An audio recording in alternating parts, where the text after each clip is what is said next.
Благодарам, почитуван председател на комисија Моцунски. Благодарам, почитуван министер за финансии, што се одзавте на поканата да учествувате на ова надзорна расправа за случајот Евростандард и ценеме дека вашето искуство пред се како економист, функционер, меѓутоа и сегашната функција како министер за финансии може да даде дополнителен инпут во работава на надзорна расправа, од што би произлегли и некои квалитетни и ефикасни заклучоци. Јас би сакал да го искористам вашето искуство и знаење и да поставам неколку прашања.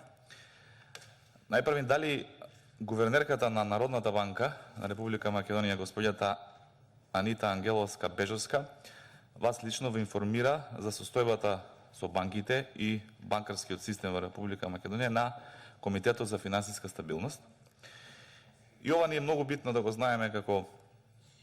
учесници во оваа надзорна расправа, затоа што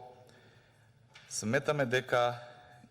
доколку била запознаена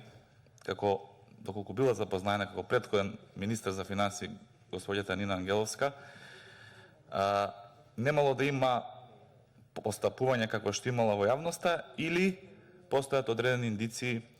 за некакво зацкривање на активностите кои што во оваа надзорна расправа и како постојат од аспект на незаконско постапување. Посебно што на денот на штедачите на 31 октомври 2019 година тогашната министерка за финансии ја уверува јавноста дека банкарскиот систем бил стабилен и дека граѓаните може да веруваат во банкарскиот систем, а пред малку слушнавме од Блажо Трендафилов, директорот на управата за финансиско разузнавање, дека и како постоеле сомнителни финансиски активности во оваа банка во врска со перење пари, сериозни недозволени активности што верувате го подкопува банкарскиот систем и резултат на тоа е и тоа што денеска имаме банка во стечај и граѓани и фирми кои што не може да си ги повлечат своите пари, а и дополнително како сегашен министер би сакал да ве прашам дали сметате од морално-етички аспект дека еден министер за финансии ја злоупотребил позицијата министер за финансии преку информациите што ги добивал од гувернерот на Народна банка за